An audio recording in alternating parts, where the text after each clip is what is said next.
Comentario primera de Samuel capítulo 4. El cumplimiento del juicio, muerte de Ofni, Faíns y Elí. Versículo 1. Samuel habló. La mayoría de los comentadores están de acuerdo en que la primera parte del versículo 1 pertenece al último vers. Del capítulo 3, pues Samuel no aconsejó a Israel que guerreara con los filisteos. Puesto que no se menciona a Samuel otra vez hasta después de que el arca estuvo en Kiriat Jearim durante muchos años, puede ser que los príncipes de Israel hubieran rehusado consultar al profeta recién reconocido como tal, capítulo 7, 3. El profeta de Dios nunca habría aconsejado que se sacara el arca de Silo. Pero los que habían rechazado la instrucción del Señor acerca del culto que se le debería ofrecer llegarían a considerar el arca con temor supersticioso y a tenerla como un talismán cuyas cualidades mágicas les asegurarían toda suerte de bendiciones. Sin embargo, todo Israel reconocía la diferencia entre Samuel y los hijos de Elí, y los que tenían inquietudes espirituales iban al nuevo profeta en procura de consejo y ayuda. Se habían enterado de su profecía contra Elí y su casa, y estaban convencidos de que Samuel había sido llamado por el Señor. Cuando los dirigentes yerran, muchos permiten que decaiga su fibra moral. Pero siempre hay unos pocos que no se apartan de la senda de justicia debido a la conducta de quienes tienen mejor posición social que ellos. Los filisteos. El libro de los jueces declara que Israel estuvo sometido a los filisteos por 40 años, Jueces 13, 1, tiempo durante el cual Sansón ejerció la función de juez en el país por 20 años, Jueces 15, 20, 16, 31. El lapso en el que Elí actuó como juez siguió al de Sansón o se superpuso con él. Elí fue juez durante 40 años, primera de Samuel 4, 18. Cuando Elí envejeció tanto que perdió el control de los asuntos públicos, quizá pensaron los filisteos que había llegado el tiempo de obtener el dominio del sector montañoso del país. Sabiendo que el centro del gobierno estaba en Silo, hacia este centro naturalmente enviaron su ejército. Acamón en Afec. Afec, fortaleza o recinto, proviene de un verbo que significa forzar, compeler, sostener. Se ha identificado a Afec con Antipatris, pueblo de la captura y devolución del arca por los filisteos, llanura de Sarón, a 18 kilómetros al noreste de Jope. Esto estaría dentro de un radio de 40 kilómetros de Silo, desde donde fue llevada el arca al campo de batalla, capítulo 4, 10, 11. Con la excepción de Antipatris, no se conoce ningún lugar definido que pudiera identificarse con Afec. Afec en la tribu de Aser, Josué 19, 30, 31, está demasiado al norte para que se pueda tomar en cuenta. Puesto que Afec significa fortaleza, podría haberse aplicado el nombre a diversos lugares fortificados, ya fuera permanente o transitoriamente. Versículo 2. Israel fue vencido. En muchas ocasiones Dios había mandado a Israel a que saliera a la batalla, y al obedecer había vencido al enemigo. Esta vez las circunstancias eran diferentes. El hecho de que llevaran el arca a la batalla, versículo 3, y de que los filisteos la tomaran, muestra que los israelitas habían confiado en su propia fuerza en vez de depender de Dios. Versículo 3. ¿Por qué? Cuando los pueblos politeístas del cercano oriente sufrían reveses, generalmente llegaban a la conclusión de que sus dioses estaban airados con ellos y que había que esforzarse por aplacarlos para evitar aflicciones peores. En el futuro, considerando la degradada condición religiosa de Israel en ese tiempo, no es de admirarse que los israelitas procedieran de la misma forma con el Señor, ver Patriarcas y Profetas página 632.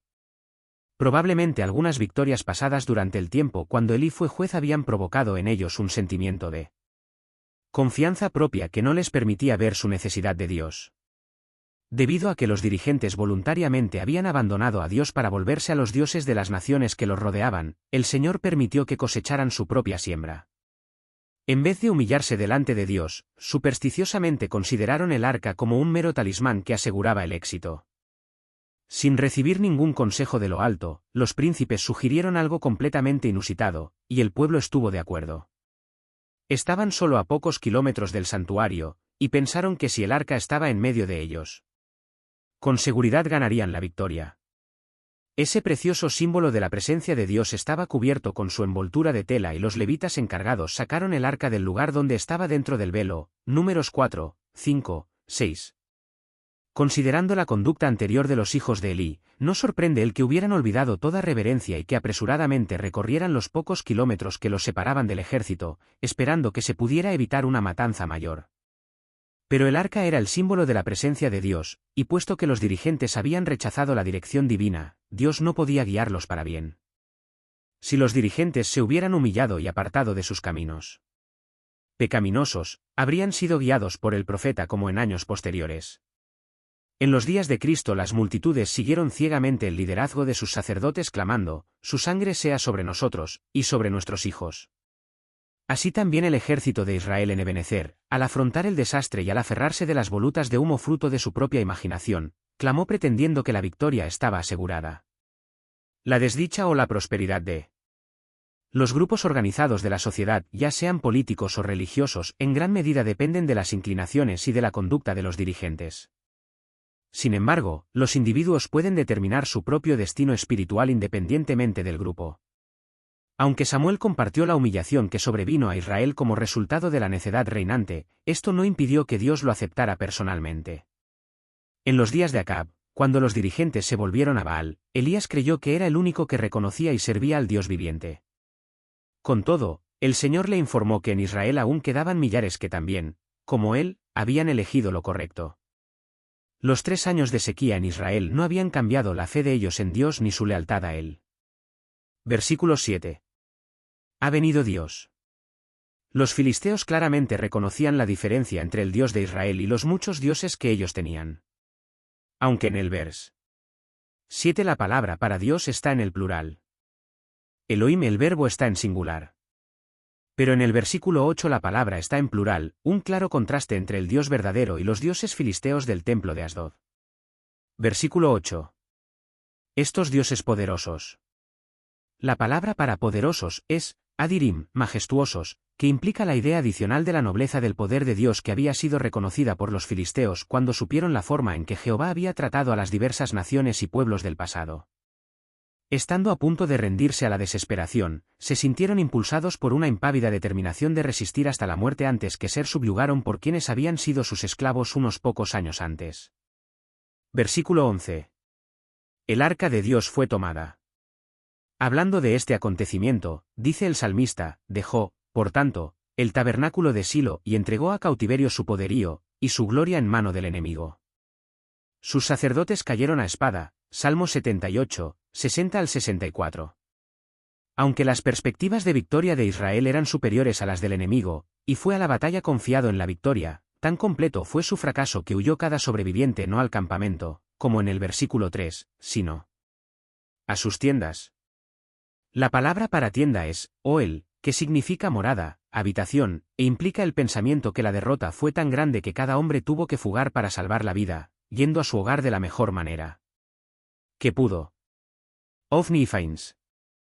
Josefo dice que Elí en ese tiempo había renunciado al sumo sacerdocio en favor de Fains, pero que al ser sacada el arca de Silo advirtió a sus hijos que, si pretendían sobrevivir a la captura del arca, no debían presentarse más ante él. Antigüedades 11, 2.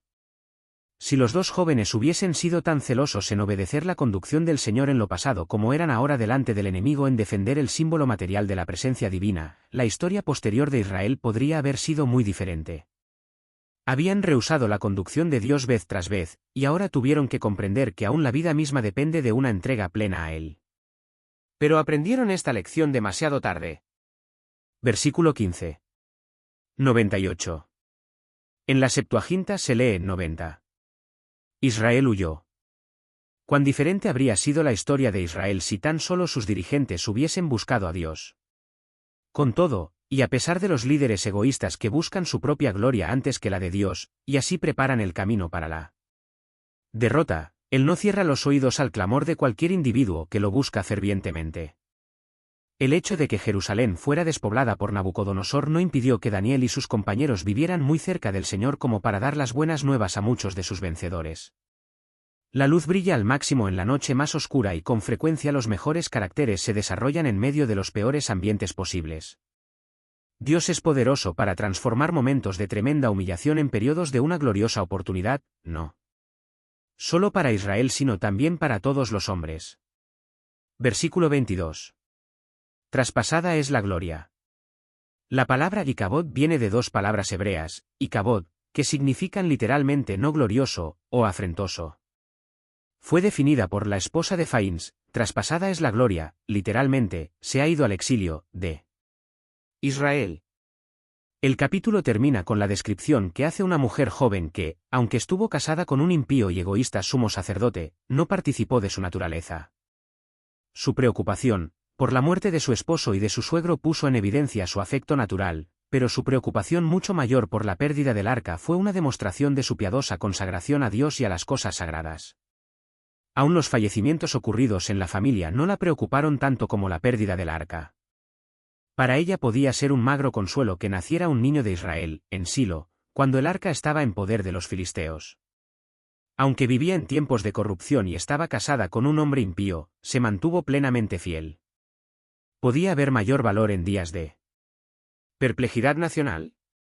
La presencia de Dios siempre debiera ser considerada como la mayor bendición, y la pérdida de su presencia y de su poder restrictivo sobre el mal debería ser temida como la calamidad más horrible. Las condiciones de la vida únicamente llegan a ser desesperadas cuando, como en el caso de Judas, uno deliberadamente rehúsa ser conducido por el Espíritu Santo. Comentario bíblico adventista capítulo 4 del libro de Primera de Samuel.